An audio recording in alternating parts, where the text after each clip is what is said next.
The dry wind swept across the plains of Clearwater, carrying the smell of dust, sweat, and horsehide. The trading post was loud that afternoon.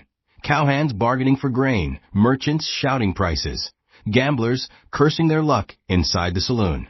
Yet at the edge of the crowd, a scene unfolded that silenced the noise. John Tully, a rancher hardened by whiskey and debt, stood with his daughter's wrist locked in his hand.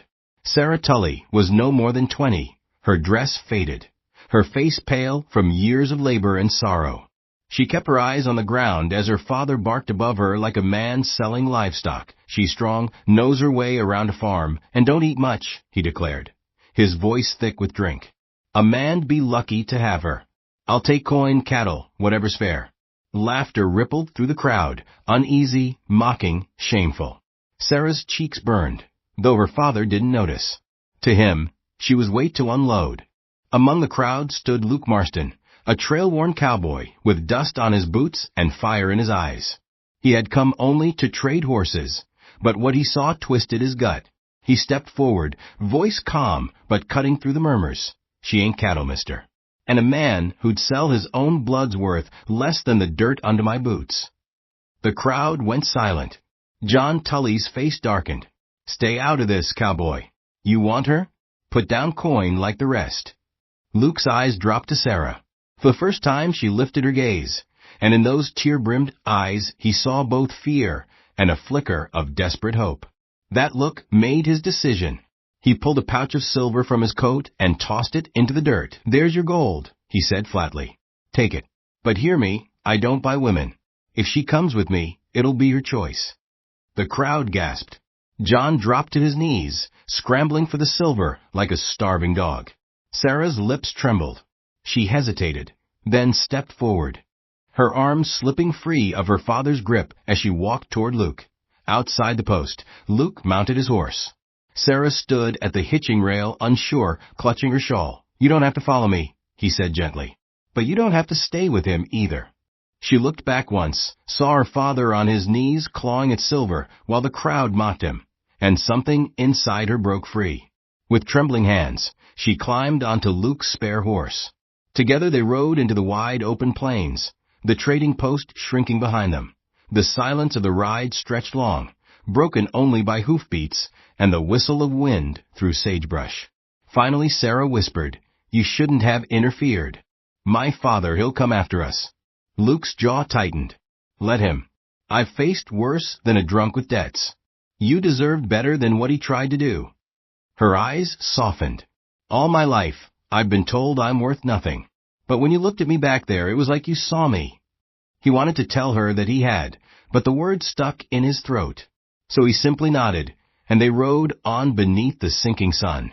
That night they camped by a creek. Luke built a fire and poured her a tin cup of coffee. She sipped, grimaced at the bitterness, but held it close for warmth. "My mother died when I was little," she murmured, staring into the flames. After that, Father changed. He started seeing people as things to use or sell. I was just another burden. Luke stared into the fire, fists curling. "You're not a burden. Don't ever believe that lie." Tears glimmered in her eyes.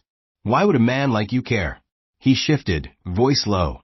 "Because once someone saved me when I thought I wasn't worth saving. Guess I've been waiting for a chance to do the same for someone else." Her lips parted, but no words came. The fire crackled between them, warm against the cold night. At dawn, trouble came. Riders appeared through the mist, John Tully at the front, flanked by hired guns.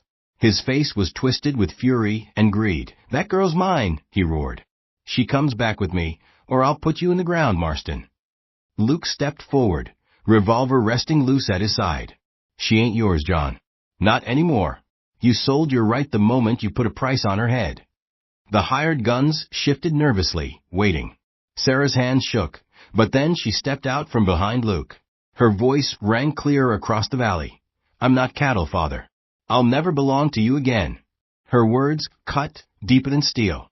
John's face twisted, but the fight drained from his men. One by one they pulled their horses back, unwilling to follow a man who would sell his own child. With a final curse, John spurred away into the mist, defeated. When silence returned, Sarah's breath came quick and unsteady. She turned to Luke, her eyes wide. "You risked your life for me. Why?" He removed his hat, running a hand through his dusty hair, suddenly less cowboy and more vulnerable man. "Because I saw more in you than gold could ever buy. A heart strong enough to survive what he tried to take from you. And I reckon I'd give up everything I own just to keep that heart safe." Her tears fell freely now as she stepped into his arms. His embrace was steady, warm, the first safe place she had ever known. And in that moment Sarah understood. She was no longer a burden, no longer a price to be bartered. She was a woman chosen freely, cherished beyond gold. The sun broke over the horizon, painting the plains in gold that no man could hold.